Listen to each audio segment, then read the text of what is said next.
नमो अरिहन्ताणम्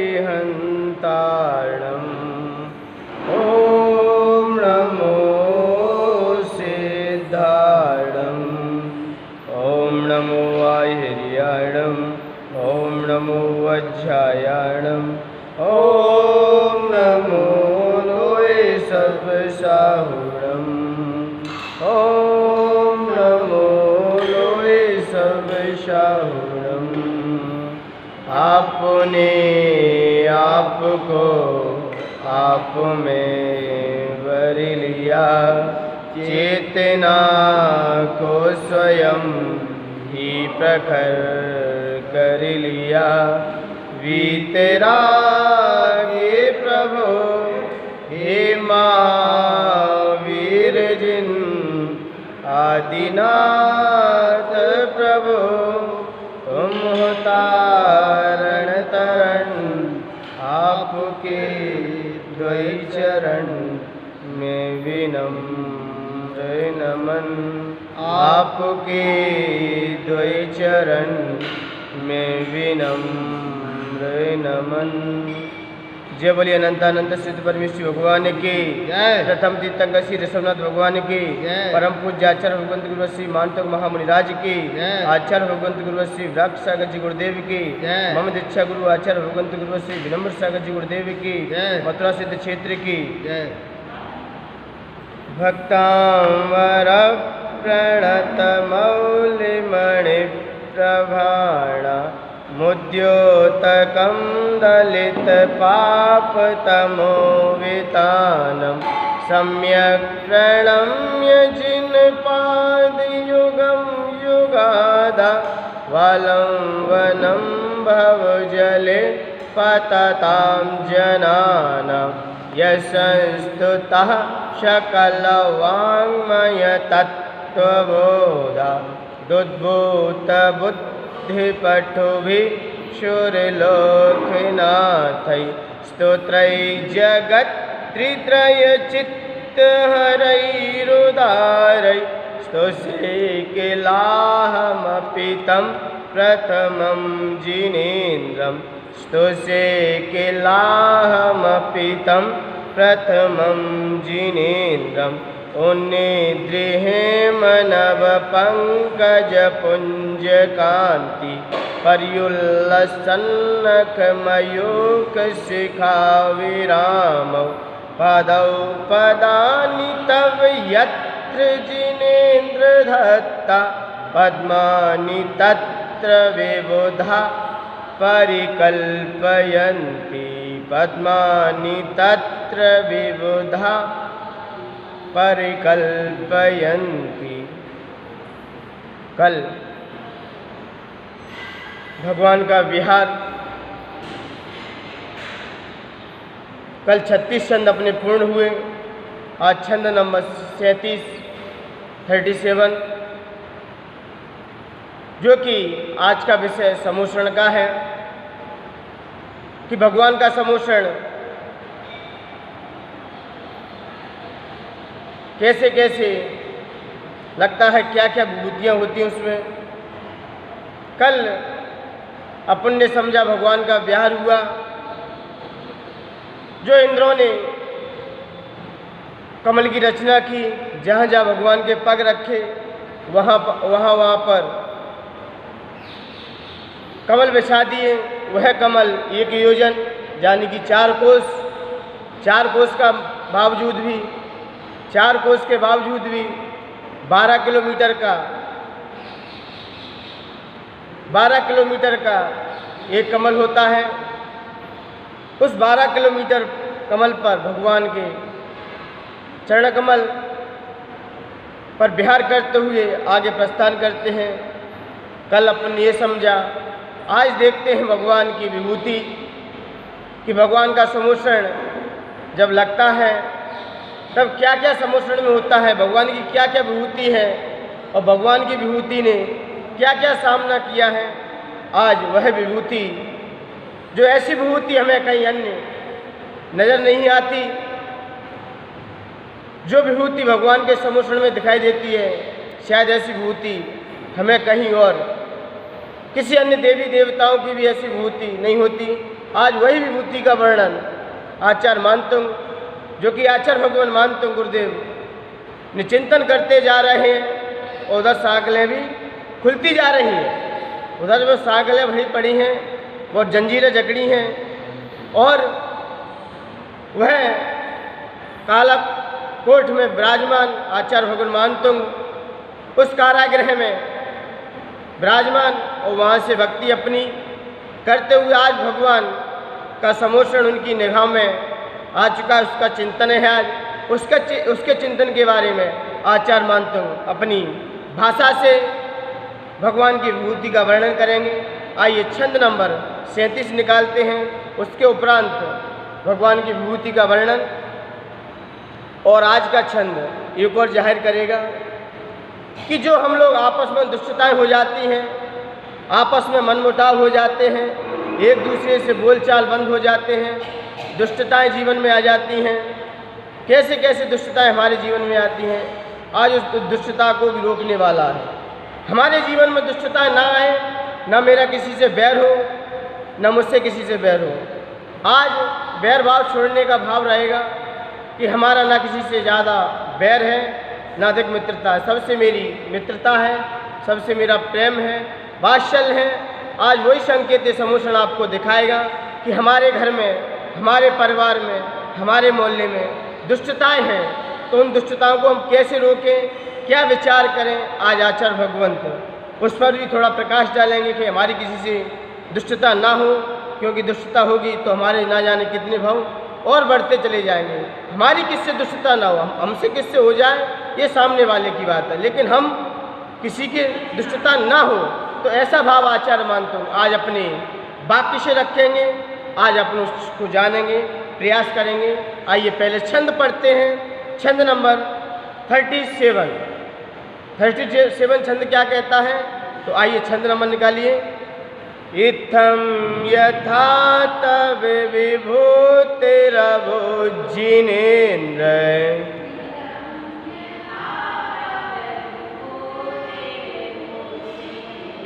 इत्थं यथा तव विभूतिरभुजिनेन्द्र,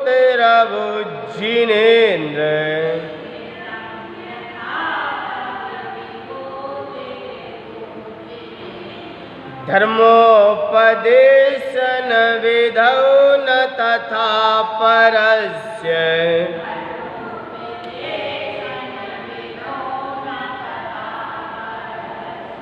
यादृक् प्रवादिन कृता प्रहतांधकारा,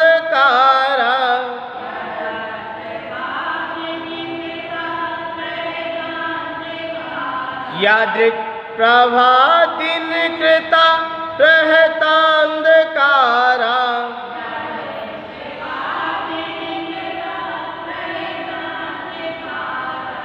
त्रादिक् कृतो ग्रहगणस्य विकाशिनोऽपि,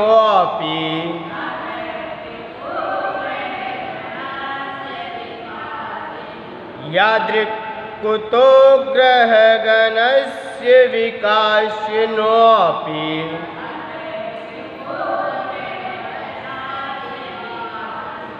एक साथ बोलिए। इत्थं यथा,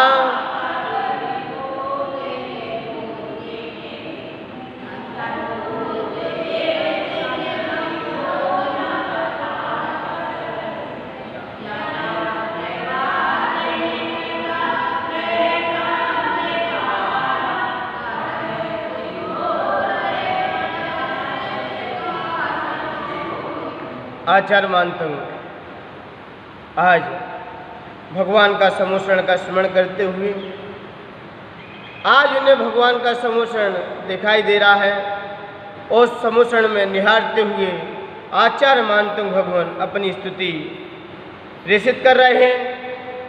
जो अंदर से उनके उद्घटित हो रही है स्तुति, अंदर से जो उनके अंदर से स्तुति निकल रही है, आज अपने बीच रख रहे हैं। इत्थम यथा, इत्थम इत्थम यथा, जिस प्रकार, हे भगवान, इत्थम यथा कि जिस प्रकार, इस प्रकार, इत्थम यथा, यथा जैसी, इस प्रकार जैसी तब आपकी विभूति रघु जिनेन्द्र, हे भगवान जैसी विभूति आपकी दिखाई दी, जैसी विभूति हमें दिखाई दी, वैसी धर्मोपदेशन विधौ न तथा परस्य, जो धर्मोपदेश देते समय जो विभूति हमें आपकी दिखाई दी, भगवान की विभूति क्या समोषण, जब क्या कह रहे हैं कि इत्थम इस प्रकार यथा जैसी तब आपकी विभूति रघु जिनेन्द्र, हे भगवान जैसी विभूति आपकी दिखाई दी मुझे, जैसी विभूति आपकी दिखाई दी मुझे, कब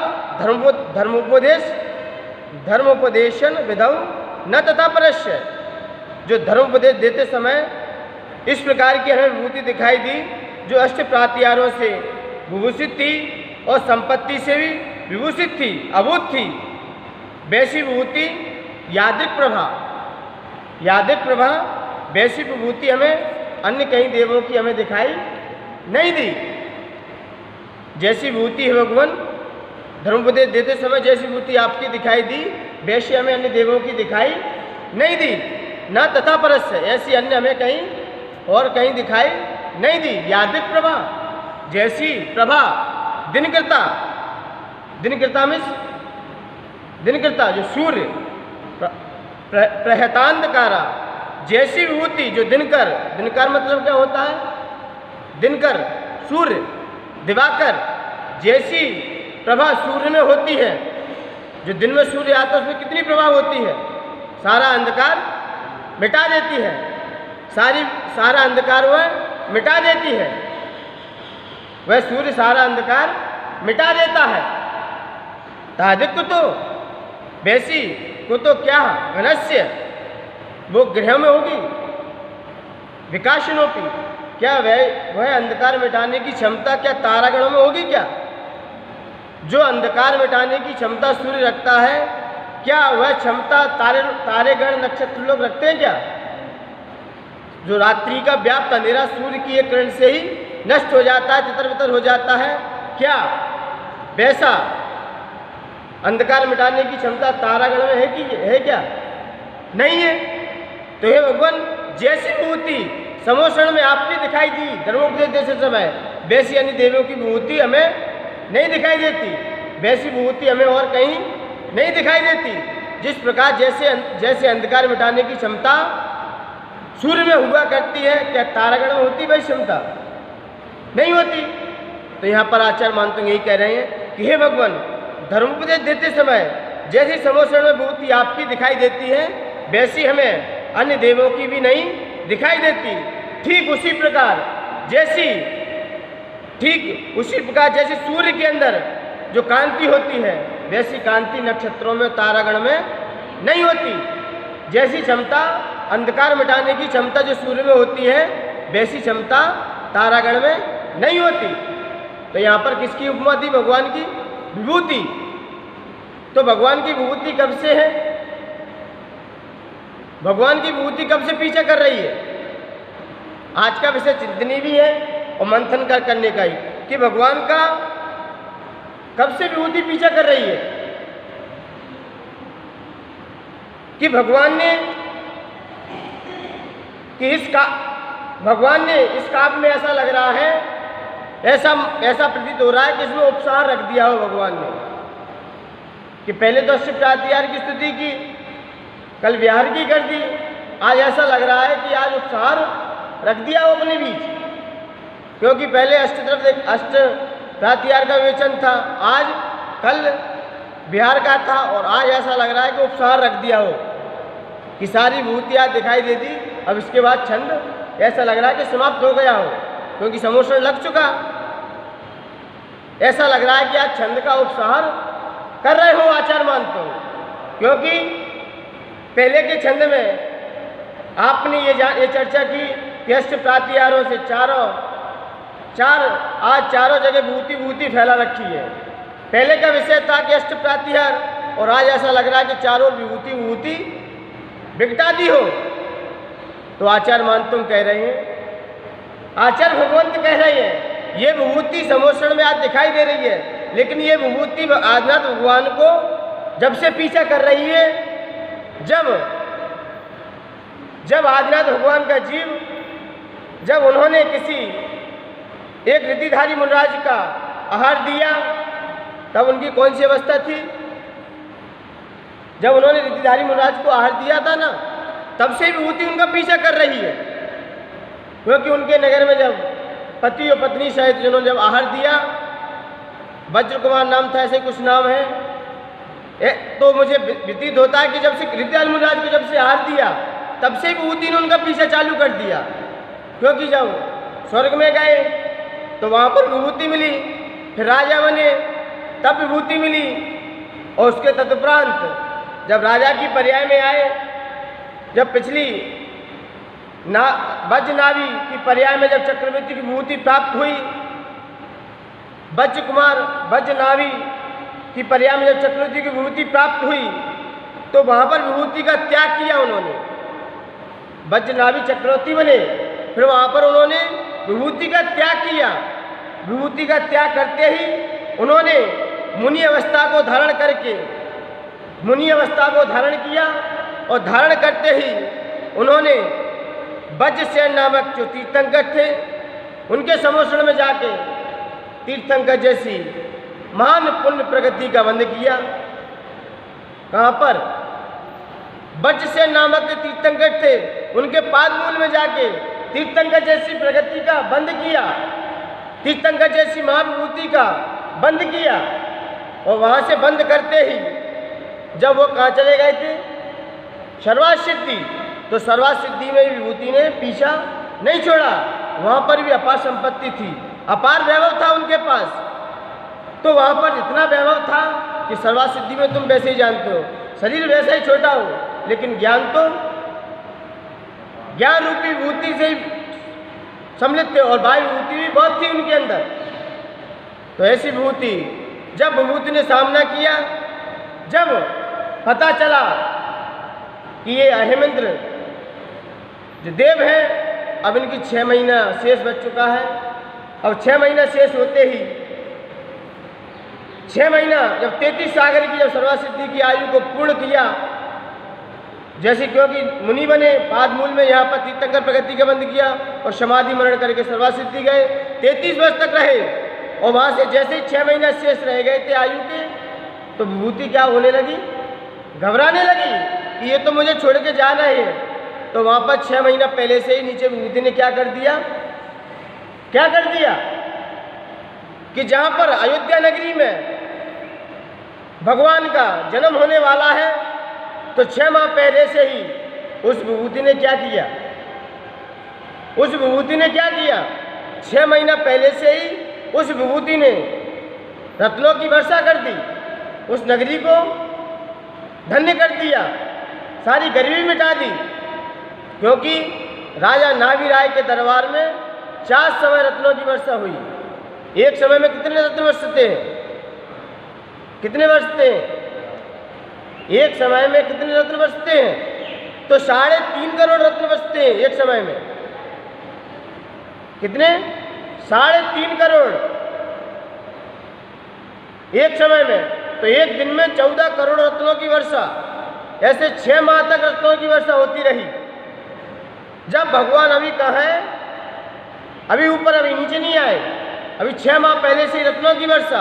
और जैसे 6 माह पूर्ण हुए, जब 6 माह पूर्ण होने के उपरांत जब वहाँ से च्युत होकर नीचे जमीन पर आए, तो जैसे जमीन पे आए तो जन्म लेने के पूर्व भी वहाँ के राजा की संपत्ति अपार फैल चुकी थी।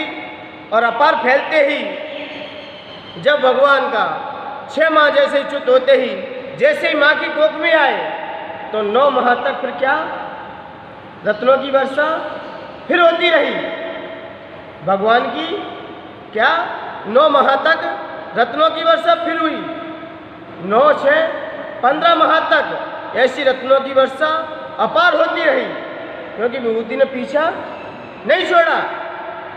और जैसे ही रत्नों की वर्षा होते ही जब भगवान को राजा नाभि राय के दरबार में सारी संपत्तियां फैल चुकी, और 9 माह तक जैसे गर्भ में आए, जैसे तीर्थंकर बालक का जन्म जब धरती पर हुआ तो अयोध्या नगरी की छटाएं मेघ चुकी थी। क्या हो चुकी थी? अयोध्या नगरी एकदम खिलखिला उठी थी। अयोध्या नगरी का मतलब क्या? अयोध्या का मतलब क्या है? अयोध्या का मतलब क्या है? जहाँ पर किसी जीव का वध न हो। जहाँ पर अयोध्या नगरी का मतलब क्या है? जहाँ पर किसी जीव का वध न हो उसे अयोध्या कहते हैं। आयुध्या, आयु प्लस वध तो अयोध्या बन जाता है। तो वहाँ पर अयोध्या नगरी की छटाएं बड़ी महकने लगी और इतनी महकने लगी कि सुंदर प्रसाद से राजा नाभि राज ने सारे दरबार खोल दिए। जैसे ही भगवान का जन्म हुआ तो सारे खजाने उन्होंने क्या कर दिए? खोल दिए कि जिसको जितना चाहिए ले जाओ। तो जैसे ही खोले तो स्वर्गों में भी इंद्र का आसन भी कंपायमान हो उठा, क्योंकि जैसे ही भगवान का जन्म हुआ तो वहाँ पर सिंहासन देवों का कंपायमान हो उठा। तो जैसे ही इंद्र को पता चला तो सौद्रविंद ने वहीं से ही साष्टांग भगवान को क्या किया? नमस्कार किया। तो सची ने कहा आप क्या कर रहे हो कि इतने बड़े सिंहासन से उठकर आप किसको नमस्कार कर रहे हो परोक्ष रूप में? तब इंद्र ने अपने अभिज्ञान से जाना कि बालक तीर्थंकर का जन्म अयोध्या नगरी में हो चुका है। तो वहाँ से जैसे ही पता चला तो इंद्र अपने चारों निकाय को देवों के साथ निकलने लगा। तो कल्पवासी देव, ज्योतिषी, व्यंतर, भवनवासी देव कि यहाँ पर अपने आप घंटा बजने लगे और अपने आप सिंहनाद होने लगा, भेरी शंख अपने आप बजने लगे। जैसे ही भगवान का जन्म होता है तो ये अपने आप बजते हैं। तो जैसे ही बजते हैं तो उन्होंने तो बड़ा आश्चर्य हुआ, ये क्या हुआ? तो जैसे इंद्र को पता चला तो इंद्र वहाँ से उठकर आया। तो सबसे पहले इंद्र ने क्या किया? सबसे पहले उस महल की 3 परिक्रमा लगाई, 3 प्रदक्षिणा दी। किसकी? जिसमें भगवान का जन्म हुआ है। तो जैसे 3 प्रदक्षिणा दी और बड़ा उत्सव के साथ उसने मायावी जाल फैलाया और गर्भगृह में अपनी सज्जी को भेजा। वहाँ से क्या लेके आया? बालक को। उस बालक का कहाँ पर अभिषेक कराया? सुमेरु पर्वत पर। और जैसे ही सुमेरु पर्वत पर अभिषेक कराया तो बड़ा हर्षोल्लास के साथ कितने 1008 कलशों से अभिषेक कराया। यानी कि 4 कोस का मुख होता है एक कलश का, 12 किलोमीटर का मुख और 384 यानी कि 32 कोस, यानी गहराई 8 योजन और 4 योजन मोटाई। ऐसा कलश से क्या भगवान का अभिषेक किया। तो जैसे ही अभिषेक किया तो वहाँ से जैसे ही बालक का अभिषेक करने के बाद माँ को समर्पित कर दिया, बालक माँ के पास रख दिया। ध्यान रखना तीर्थंकर की कुछ विशेषताएं होती हैं, वो आज विचारणीय है, वो चिंतनीय है। तीर्थंकर भगवान बाल अवस्था से ही उनके सबसे पहले दाढ़ी मूछ नहीं होती। क्या नहीं होती? दाढ़ी मूछ नहीं होती। वो बालकाल से राज्य अवस्था तक ऐसे रहते हैं, उनके दाढ़ी मूछ नहीं होती।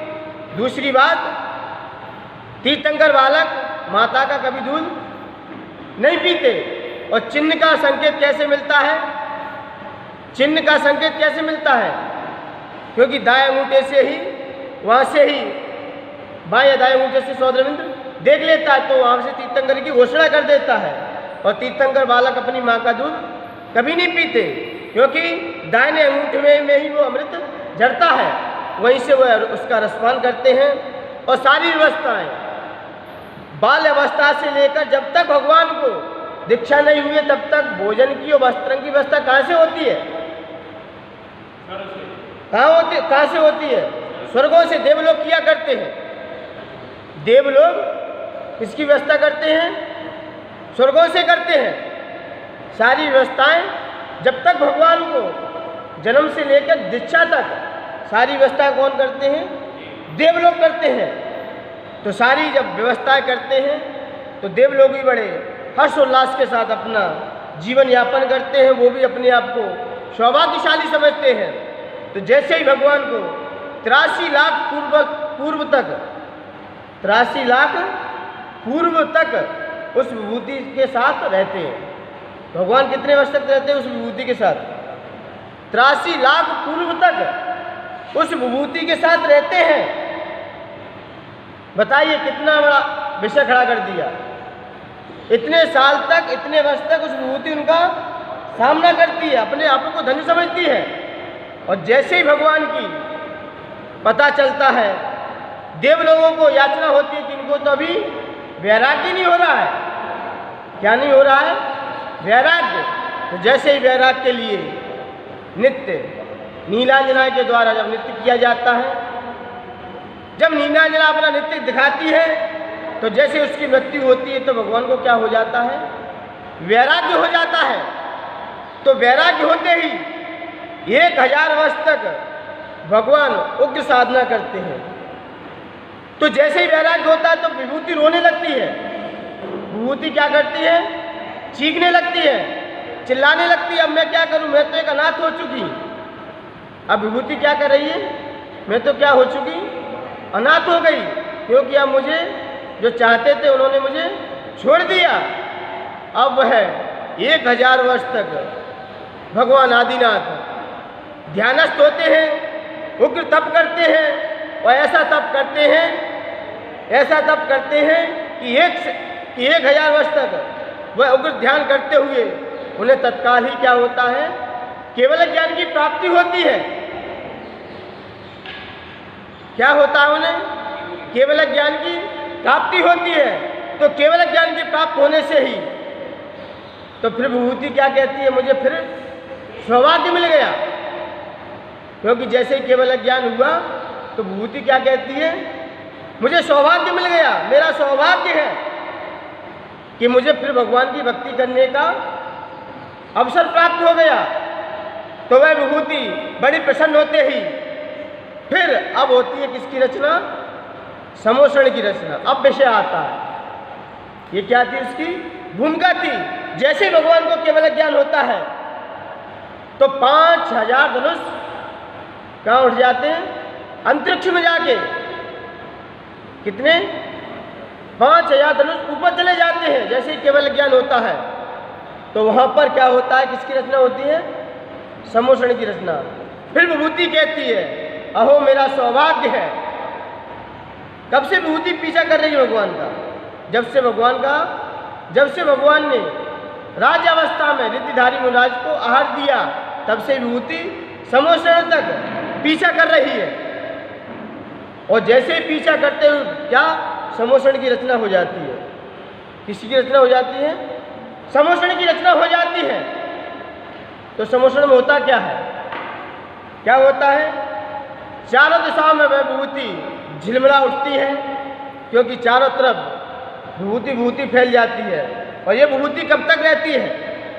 आज विभूति का ही प्रकरण है। आज किसका प्रकरण है प्रमोद भैया? समोषण की विभूति का। भगवान की विभूति क्या है? तो जैसे ही केवल ज्ञान होता है तो केवल ज्ञान होते ही आचार्य कुंद स्वामी प्रवचन सार ग्रंथ में कह रहे कि पुण्य फला अर्हंता। पुण्य का फल क्या है? अर्हंत पद। पुण्य का फल क्या है? क्या पुण्य का फल क्या है? अर्हंत पद। अर्हंत पद। और पाप का फल क्या है? नरक और निगोद। और धर्म का फल क्या है? मोक्ष। फिर धन किसका फल है? जब पुण्य का फल अर्हंत पद है, पाप का फल नरक है और धर्म का फल मोक्ष है, तो धन वैभव ये किसका फल है? धन वैभव मकान स्त्री पुत्र आदि किसके फल है? फिर पंडित जी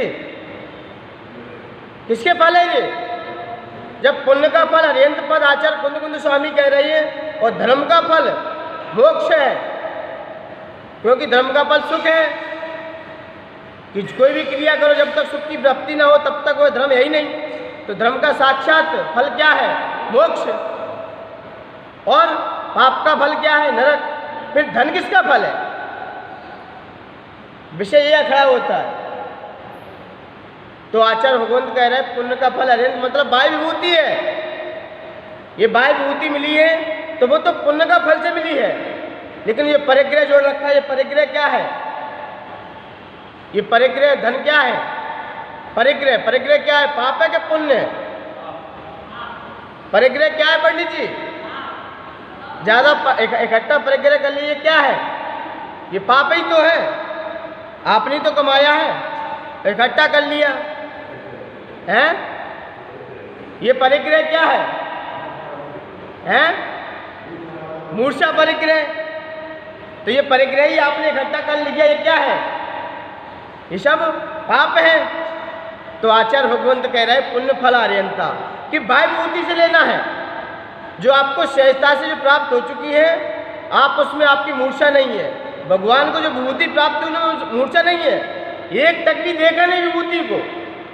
भगवान को केवल ज्ञान हुआ, बाह्य विभूति तो उन्होंने देखा ही नहीं कि मुझे प्राप्त हुई है, तो उन्होंने उसकी तरफ तो देखा भी नहीं था। उन्हें दो प्रकार की विभूति प्राप्त हुई थी, एक अंतरंग और दूसरी बाह्य। अंतरंग विभूति क्या थी उनके पास? अनंत दर्शन, अनंत ज्ञान, अनंत सुख और अनंत वीर, ये अंतरंग विभूति थी। और बाह्य विभूति क्या थी? समोषण आदि की रचना।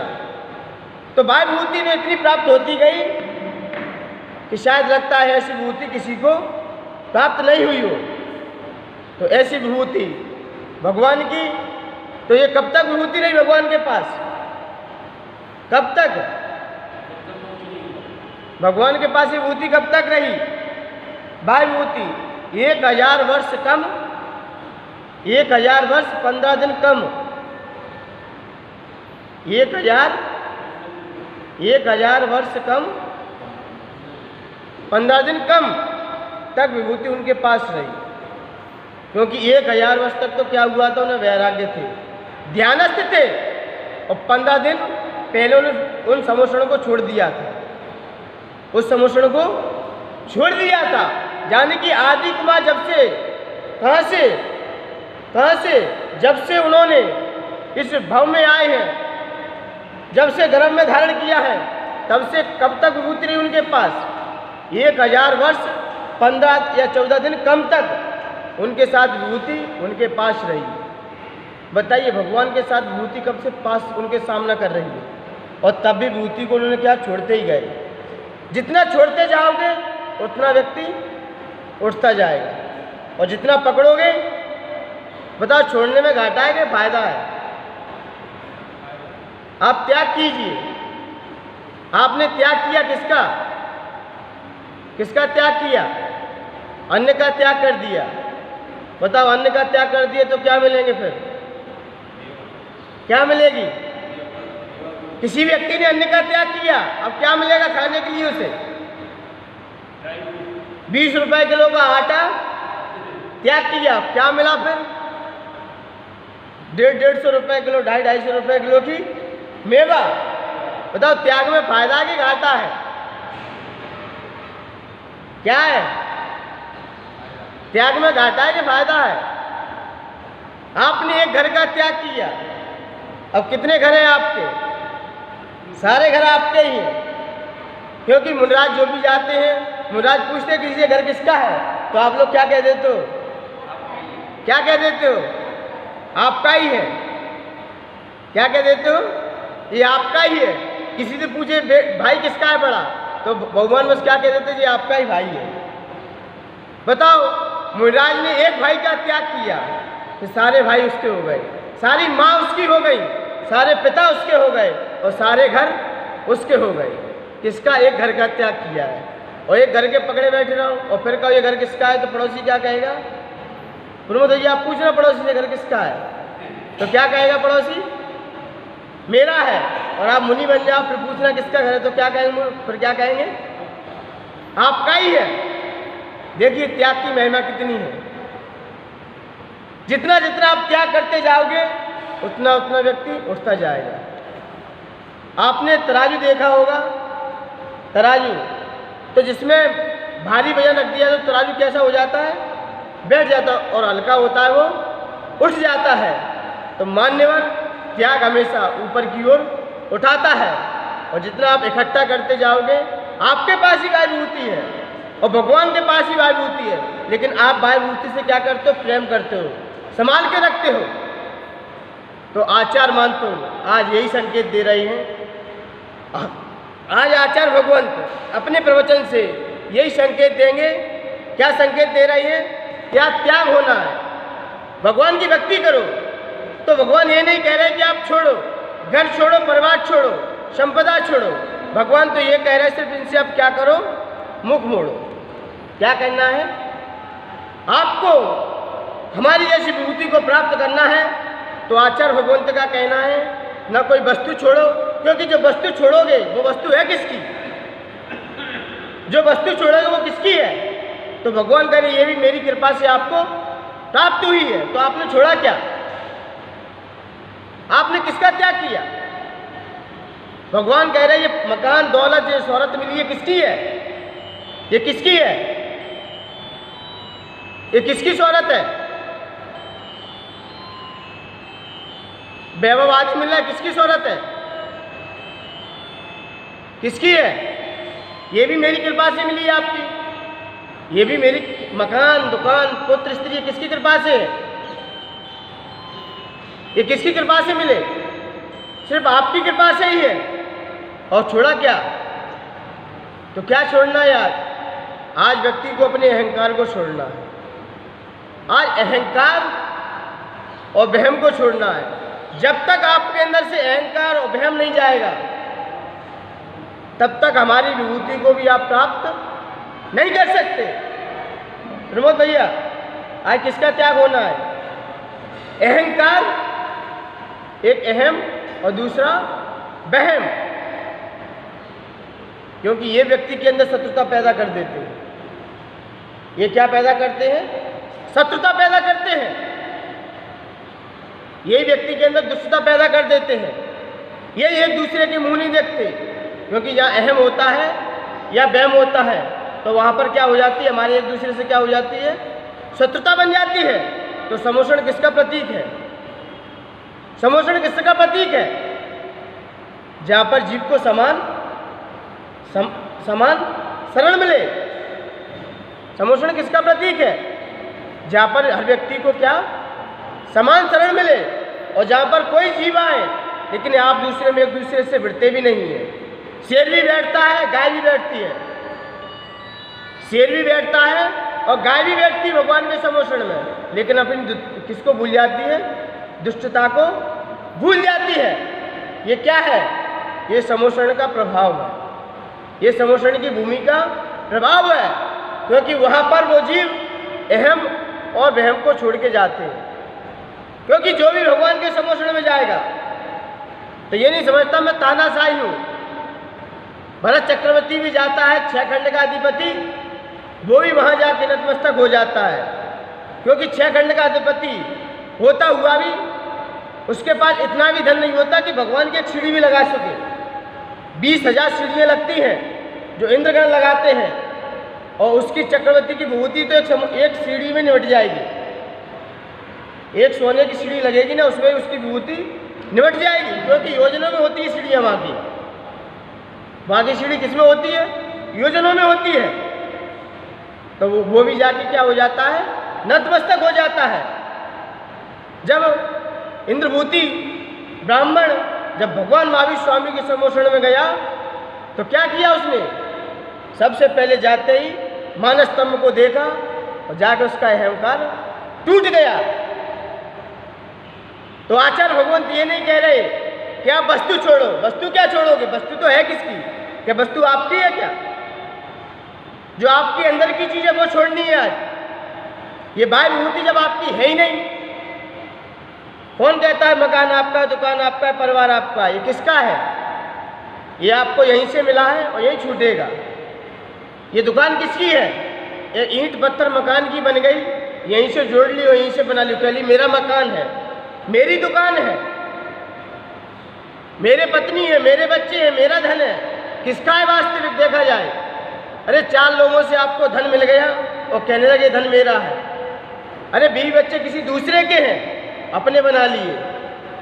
तो आचार्य भगवंत कह रहे हैं कि जो वस्तु आपकी है वो छोड़ो, तब आपको हमारी विभूति का दर्शन होगा। और अपनी विभूति को जब तक, आपकी विभूति क्या है? ये धन वैभव आपकी विभूति तो है नहीं, है क्या आपकी विभूति? क्योंकि यहीं से जोड़ रखी है हमने। किसी से किराए पर ले ली मकान, बोल मेरा मकान है, कोई अपना मकान है, तो यहीं से जोड़ रखा है आपने। तो आपके अंदर विभूति क्या है? अहंकार। दूसरा वहम, इसको त्याग कर दो तो आपके किसी से ना दुष्टता रहेगी, ना किसी से आपसे दोष रहेगा। जब तक आपके अंदर अहंकार बैठा रहेगा और जब तक वहम बैठा रहेगा तो आपके अंदर शत्रुता बनी रहेगी। तो आचार्य मानते हूँ आज इस फल का छंद का फल यही है कि दुष्टता प्रदूषण, कि हमारी किसी से दुष्टता रही हो। हमारी किसी से दुष्टता कब बनती है? कब बनती दुष्टता हमारी? बताइए, कब व्यक्ति की सामने वाले से लड़ाई होती है? कब होती है? कब होती प्रमोद भैया?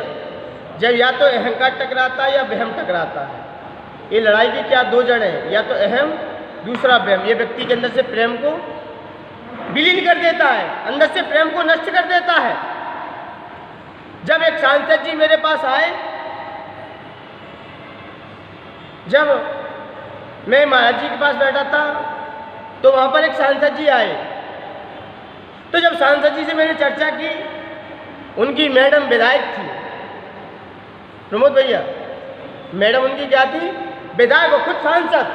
देखिए उनका परिचय आज मैं दे रहा हूँ कि जब मैंने उनसे पूछा, पहले तो उनकी मैडम जी आई थी, बोले कि महाराज जी मैंने आपके दर्शन कर लिए, मुझे जल्दी जाना है। तो मैंने कहा थोड़ा और बैठ लो, कि नहीं मुझे जल्दी जाना है, थोड़ा काम भी है, मुझे काम भी है। मेरे मालिक ने मुझे इतना ही समय दिया है ताकि मैं आपको समय दे चुकी हूँ, अब मेरे पास उतना समय नहीं है। तो मुंडाज ने कहा थोड़ा और बैठिए, नहीं मुझे जाना है। बालक भी आया, बालक पार्षद था, बालक भी क्या था?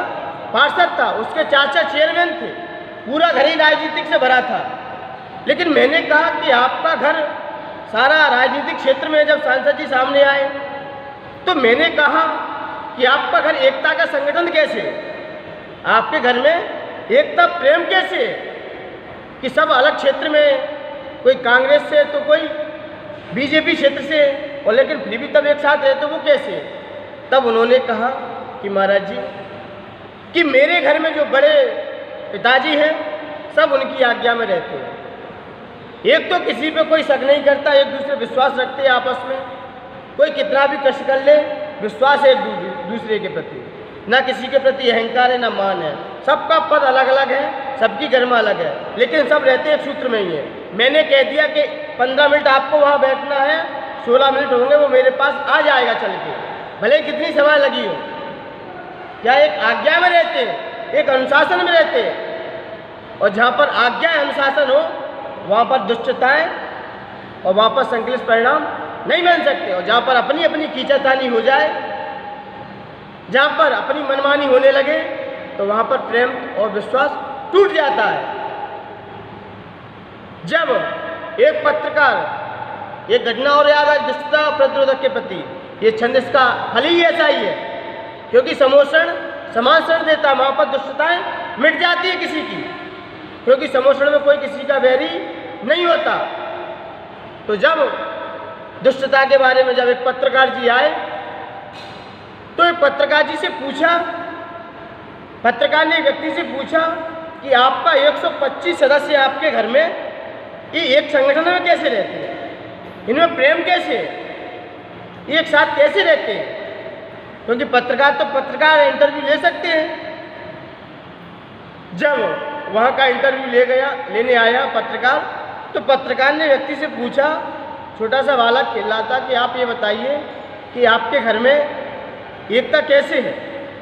तो छोटे बालक ने कहा कि मुझसे नहीं, मेरे बड़े भाई हैं, उनसे पूछ लीजिए। तो बड़े भाई के पास गया, तो बड़े भाई ने कहा मुझसे नहीं, मेरे पापा जी विराजमान हैं, आप उनसे पूछ लीजिए। तो पापा जी के पास गया, तो पापा जी ने कहा कि मुझसे नहीं, मेरे एक बड़े भाई और विराजमान हैं, आप उनसे पूछिए, इसलिए इसको आप उनसे पूछिए। तो पापा के बड़े भाई के पास भी गया, तो पापा ने क्या, बड़े भाई ने क्या कहा, मेरे पापा के चाचा जी विराजमान हैं, आप चाचा जी से पूछ लीजिए। तो मैं चाचा जी के पास गया, तो चाचा जी ने क्या कहा, मेरे बड़े भाई और विराजमान हैं, आप उनसे पूछिए। तो ऐसे जब बड़े भाई के पास जब पापा के पास पहुंचा तो पापा ने कहा मेरे बाबा जी और मेरे पापा जी विराजमान, उनसे पूछिए कि इसका क्या रहस्य है। तब बाबा जी के पास बैठे, बुजुर्ग थे, बड़ा गंभीर स्थिति थी, बोल तो थे लेकिन खाट पे ही बैठे बैठे अपनी सारी देखा करते थे। तब पत्रकार जी ने पूछा कि इसका क्या रहस्य है कि आपके संगठन कैसे बना है, आपके घर परिवार में एकता कैसी है, मित्रता कैसी है। तब बाबा जी ने कहा आपको समझ में नहीं आया क्या अभी तक, आपको नीचे तक समझ में नहीं आ रहा था क्या। पत्रकार ने बोले कि मुझे तक अभी तक समझ में नहीं आ रहा कि ये संगठन का यही परिवार है कि आपने छोटे से पूछा, छोटे ने किस पे आश्रय दिया, बड़े पे, बड़े ने किसको आश्रय दिया, बड़े पे। जब तक हम बड़ों का सम्मान नहीं करेंगे घर में, जब तक बड़ों की हम देखभाल नहीं करेंगे, तब तक आपके घर में एकता और संगठन प्रेम नहीं रह सकता। कोई भी घर में आए तो जब तक हमारे घर में बड़े बुजुर्ग विराजमान हैं, बड़े लोग हमारे समकक्ष विराजमान हैं, तब तक छोटे लोगों का अधिकार क्या बनता है। कोई बाहर से आए तो कहाँ पहुँचाओ, बड़े के पास, क्योंकि आप बड़े का सम्मान करोगे तो आपका सम्मान तो उनके सम्मान में जाहिर है। और छोटा बालक ही बता देता, पत्रकार को वही इंटरव्यू दे देता, तो फिर बड़े का क्या सम्मान रहता, बड़े का क्या बड़प्पन रहता। तो मान्यवर, जब तक हम बड़ों का सम्मान करेंगे तो आज तो मानते हो भगवान ने किसका सम्मान रखा है, परमपिता परमात्मा का सम्मान ही किया, भक्ति की है। तभी आज वो आचार्य मानतों का नाम भी क्यों जीवित है। कई आचार्य हुए लेकिन क्या संकेत मिलता है, भगवान की भक्ति की, इसलिए बड़ों का सम्मान किया, इसलिए आचार्य मानतों को आज सारी दुनिया जानती है, क्योंकि उन्होंने आदर भगवान की स्थिति की। तो संगठन घर में परिवार में रखना है तो हमें बड़ों का सम्मान और आदर अवश्य रखना है। और बड़े लोगों का भी दायित्व बनता है कि छोटे लोग जो बात कह दें उसकी बात को ना काटें, क्योंकि बड़े लोगों ने छोटे लोगों ने कोई बात रख दी है चार लोगों के बीच, तो छोटे लोग उस बात को काटे ना। यदि काटते हैं तो भी प्रेम टूटता है। प्रमोद भैया, यदि छोटे भाई ने कोई बात किसी के सामने रख दी है, अपना घर में सुझाव दे दिया है, तो बड़े भाई का फर्ज बनता है कि छोटे भाई की बात का सम्मान रखें, क्योंकि एक एक ईंट से ही दीवार खड़ी होती है, एक एक ईंट से ही मकान बन जाते हैं, एक एक स्तंभ से ही छत खड़ी रहती है, और एक भी स्तंभ कहीं ढीला पड़ गया तो छत नीचे आ जाएगी। तो बड़े का भी फर्ज बनता है कि छोटे की बात का सम्मान रखें, उसकी बात को काटे ना। और आपकी छोटे की बात को काटते रहोगे तो कभी भी घर में प्रेम वात्सल्य नहीं रह सकता और दुष्टता बनी रहेगी। दुष्टता क्यों है? हमारा देश का राजा यदि कुछ किसी के बारे में बोलता है, अभी जम्मू कश्मीर के बारे में बोला, धारा 28, तो कई लोगों ने टीका टिप्पणी कर दी, लेकिन मान्यवर जब एक होते तो किसी मजाल नहीं है कि कोई देश हमारे देश पर निगाह फेंक दे। हमारे घर में एक दूसरे के शत्रु बैठे हैं। आज भारत को विदेश से खतरा इतना नहीं है जितना अपने घर में बैठे हुए लोगों से खतरा है। तो मान्यवर जब एक हो जाए तो दुष्टता तो अपने आप मिट जाएगी। इसलिए घर परिवार में ही पहले घर परिवार से ही हम प्रेम बना के रखें, वात्सल्य दें, ताकि हम समाज में भी प्रेम वात्सल्य पा सकते हैं।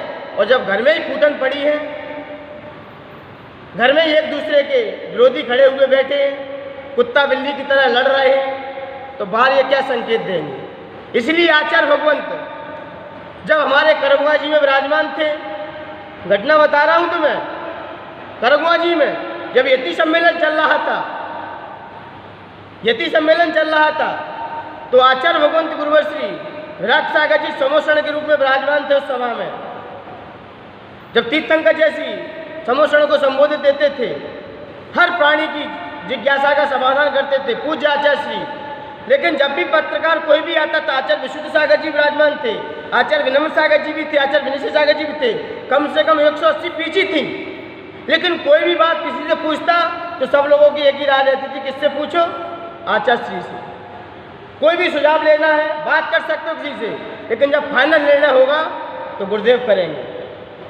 भले ही आचार्य विशुद्ध सागर जी थे, आचार्य विनम्र सागर जी थे, निर्देशन था इनका, लेकिन कोई भी फाइनल निर्णय लेना है तो कौन लेगा?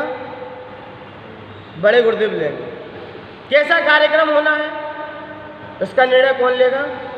ये मैंने जीवंत देखा अपनी आंखों के सामने कि मेरे गुरुदेव, जब ब्रह्म सागर जी गुरुदेव थे, सारी सभाएं देखते थे, पहले विराजमान हो चुके थे, लेकिन जैसे गुरुदेव आए तो कोई भी सुझाव लेने आता उनसे तो तत्काल वो अपने गुरुदेव के पास भेज देते थे। आचार्य गुरुदेव विनम्र सागर जी के अंदर मैंने अपने गुरुदेव के अंदर जो विनम्रता देखी है, वास्तव में शायद जैसा उनका नाम है वैसे ही उनके अंदर गुण है। तथा नाम यथा नाम तथा गुण, जैसा गुरुदेव का नाम है आज वही उनके अंदर गुण दिखाई देता है। गुरुदेव के प्रति समर्पण भाव वास्तव में देखा जाए इतना भरा पड़ा है, इतना उनके अंदर समंजसता बैठने का प्रयास करते हैं कि सिंपैथी अपनाइए, सामंजस्यता बैठने का प्रयास कीजिए, कहीं पर अहम का टकराव ना हो जाए। जब करगवा जी में आचार्य विनिश्चय सागर जी आ रहे थे तो विनिश्चय सागर जी तो मुनि थे, क्या थे? मुनि थे, और आचार्य विनम्र सागर जी आचार्य श्री थे, और पद में मुनि श्री विनिश्चय सागर जी बड़े थे, और आचार्य श्री को टेंशन, किसको? आचार्य श्री को टेंशन, क्योंकि पद में विनम्र सागर जी बड़े हैं, आचार्य पद में आचार्य विनम्र सागर जी बड़े हैं, और मुनि अवस्था से देखा जाए तो विनिश्चय सागर जी बड़े हैं। अब पहले कौन बैठे? क्योंकि आचार्य श्री तो बैठेंगे, फिर उसके बाद बगल में विशुद्ध सागर जी, और उसके बाद विनिश्चय सागर जी का नंबर आएगा वैसे तो, लेकिन वे तो मुनि है और ये आचार्य है, तो किसका नंबर आएगा? पहले बताओ आप, किसका नंबर आएगा? किसका नंबर आएगा प्रमोद भैया? आचार्य का नंबर आएगा कि मुनि का नंबर आएगा? आचार्य का नंबर आएगा, सहज सबको पता है, लेकिन आचार्य श्री टेंशन में, आचार्य श्री क्या टेंशन में, तो आचार्य श्री ने क्या निर्णय लिया? तब कल प्रवेश होना था और आज सभा बैठ चुकी थी, तब आचार्य श्री ने दोनों आचार्यों को अपने समकक्ष बैठा रहा, विशुद्ध सागर जी को भी और आचार्य विनम्र सागर जी को भी अपने पास बैठा रहा। उनसे कहा मुझे टेंशन हो रही है, तो आचार्य श्री ने कहा, विनम्र सागर जी गुरुदेव ने, विशुद्ध सागर जी गुरुदेव ने, कि गुरुदेव आपको क्या विकल्प है कि मुझे एक टेंशन हो रही, कल आचार्य विनम्र सागर जी का पदार्पण होने वाला है, अब पहले कौन बैठेगा ये बताओ। तो आचार्य विनम्र सागर जी गुरुदेव बोले कि गुरुदेव इसमें क्या बात है, अरे वो मेरे ज्येष्ठ हैं और वो मेरे से ज्येष्ठ हैं, बस मैं पद में ही तो श्रेष्ठ हूँ, लेकिन ज्येष्ठ तो मेरे बड़े भाई हैं। तो उन्होंने सही तरीके से, गुरुदेव ने क्या सही तरीके से गुरुदेव को अनुमति दी, तो गुरुदेव का मन भी हल्का हो चुका। तो इसलिए लगता है आचार्य विनम्र सागर जी के अंदर यथा नाम तथा गुण है। ये गुण हमें जीवंत अपने आंखों के सामने जब करगमा जी में दिखाई दिया, तब लगा कि आचार्य श्री के अंदर अहम और बहम दोनों का उन्होंने कपड़ा उतारते ही ऐसा लगता उन्होंने वहीं छोड़ दिया। न किसी शिष्य पर वो बहम करते, न किसी शिष्य पर अहम करते। जब हमने गुरु के सामने देखा तब ऐसा लगा वास्तव में ऐसे जीव ही आगे की पर्याय में तीर्थंकर जैसी प्रकृति का बंद करके और समोषण की रचना ऐसे जीवों की होती है, जिसने कपड़े के साथ अहम और बहम की तिलांजलि दे दी। तो मान्यवर ये हमें अपने गुरुदेव के अंदर दिखाई दिया। तो आचार्य भगवंत आज यही कह रहा है कि समोषण में सभी जीवों को समान शरण मिलती है, वहाँ पर किसी का विरोध नहीं रहता है, चाहे ट्रेन से बैठे चाहे नेवला बैठे। 12 सभाएं लगती हैं, तो पहली सभा में कौन बैठते हैं? पहली सभा में कौन बैठते हैं? पहली सभा में कौन बैठते हैं? 12 सभा लगती है, मंडप भूमि लगती है, 8 कटनियाँ होती हैं, लेकिन सिर्फ हम 12 भूमि का ही विवेचन करेंगे, क्योंकि समोषण का हम जितना कथन करें उतना कम बैठेगा। क्योंकि पहली सभा किसकी लगती है? 3 कटनियाँ होती श्री मंडप भूमि पर। मंडप भूमि पर तीर्थंकर भगवान साक्षात विराजमान होते हैं। तो पहली भूमि क्रम से होती है, 8 भूमियाँ होती हैं, लेकिन अष्टम भूमि कौन सी है? श्री मंडप भूमि। श्री मंडप भूमि पर 8-12 सभा लगती हैं। पहली सभा किसकी लगती है? सबसे पहले तीर्थंकर विराजमान होते हैं उस सिंहासन पर तीर्थंकर विराजमान होते हैं, और स्वर्णमयी वो चांदी के समान सिंहासन है, धवल सिंहासन है, उस पर 4 अंगुल अधर विराजमान होते हैं और अष्टप्रातिहार भी लगे होते हैं, और 4 यक्षेंद्र। 4 कौन? यक्षेंद्र। वो 4 क्या लिए रहते हैं? धर्मचक्र। क्या लिए रहते हैं? धर्मचक्र। भगवान की तरफ मुख खड़े रहते हैं, चारों दिशाओं में खड़े रहते हैं। और फिर नीचे क्या लगती है? 12 सभा। पहली सभा में कौन बैठते हैं? मुनिराज। पहली सभा में गणधर मुनिराज, और फिर सारे आचार्य तो गणधर परमेश्वरी, सारे मुनिराज जो दिगंबर मुनि होते हैं सब पहले कोठे में बैठते हैं। दूसरे कोठे में कौन रहता है? कल्पवासी देवियाँ। दूसरे कोठे में कौन?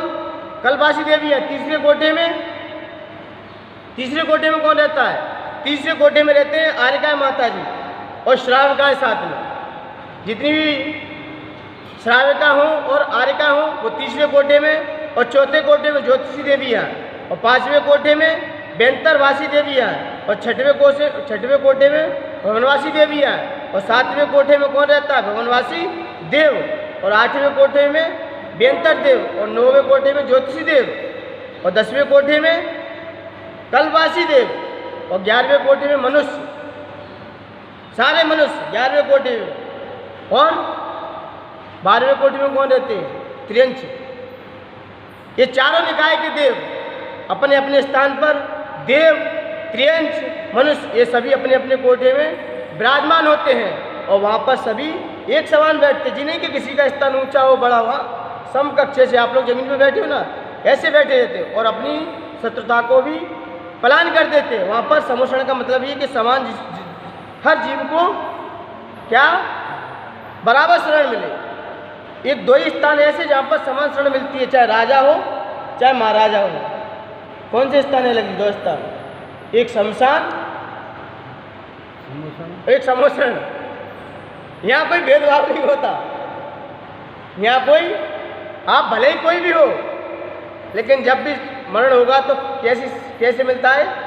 शमशान, जहाँ पर समान शरण मिलती है, एक समोषण में जहाँ पर मतभेद नहीं रहता। तीर्थंकर भगवान का स्थान ऊंचा रहता है, बाकी सभी लोग एक समान बैठे मिलते हैं। ये समोषण है, और समोषण ये संकेत देता है कि यहाँ पर हमें दुष्टता का प्रतिरोधक होता है। जहाँ पर हमारी दुष्टताएं मिटती हैं, तो मान्यवर ये छंद पढ़ने से हम 37वां छंद पढ़ेंगे तो हमारे परिवार में जो शत्रुता बैठी है एक दूसरे के प्रति, द्वेष बैठा है एक दूसरे के प्रति, हम हमारे परिवार में और हमारे समाज में, हमारे देश में कैसे सामंजस्यता बैठे। तो आचार्य भगवंत इसकी जाप के माध्यम से इसकी छंद के अर्थ को अपन जब पढ़ेंगे, इसके अपन अर्थ की गहराई में जाएंगे, तो हमारे अंदर से भी ना हमसे किसी को द्वेष रहेगा, ना मेरी किसी से दुष्टता रहेगी। हमें हर जीव से मेरा प्रेम और वात्सल्य जैसा भाव रहेगा जब इस छंद को पढ़ेंगे। तो इसलिए मान्यवर शत्रुता अपने अंदर से हटानी है, तो हमें हर जीव के अंदर प्रेम भाव जगाना है, और हमें अपने अंदर से क्या अहंकार और वहम को तिलांजलि देनी है। और दूसरी बात, छोटा व्यक्ति यदि छोटा भाई कोई भी बात रख रहा है तो उसकी बात का भी सम्मान कीजिए। जिन्हें छोटे भाई ने कोई बात रख दी तो बड़ा भाई उसकी बात को काटे। बड़ा भाई यदि काटता है तो क्या बनती है? हमारी दुष्टता बनती है उसके प्रति। उसने किसी अपेक्षा से बात रख दी है, दौरानी जेठानी भी घर में रहती है, तो एक दूसरे की बात को सम्मान रखते हैं तो घर में एकता बनी रहेगी, और हमारा घर प्रेम और वात्सल्य से भरा रहेगा।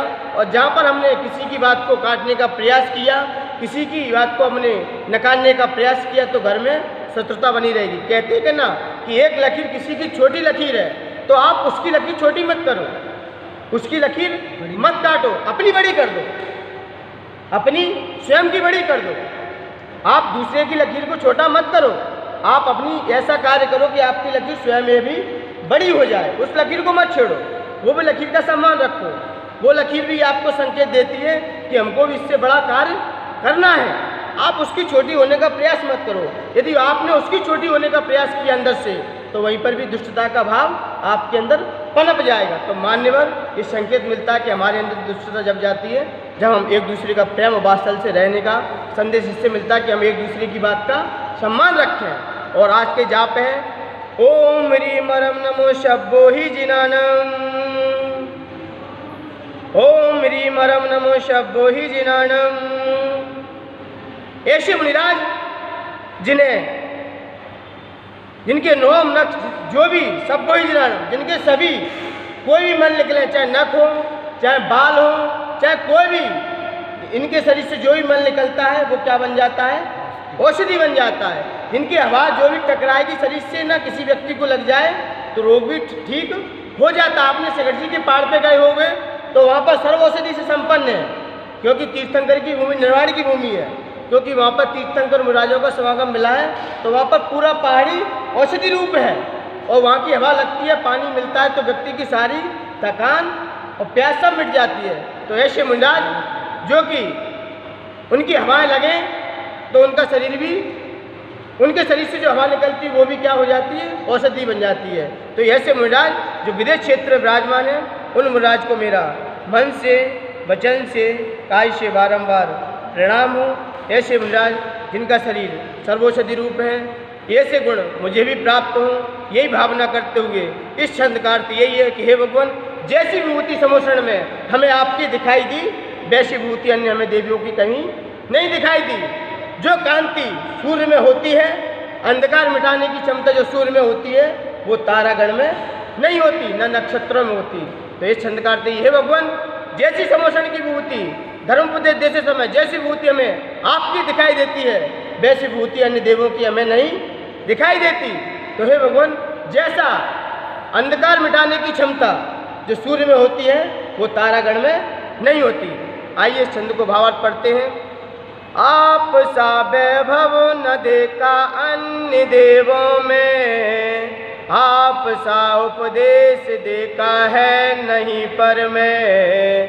कांति जो सूरज में होती नाचती तम को, वो न तारों में नजर आती यहाँ हमको। मल भी बनते औषधि जब हम गाते गुण। आदिनाथ गुरमान तुंग को करो नमन। हो विनम्र भक्तांबर गाँव में पावन। आदिनाथ गुरमान तुंग को करो नमन। आदिनाथ गुरमान तुंग को करो नमन। जय बोलिए अनंतानंद सिद्ध परमेश्वर भगवान की। आचार्य गुण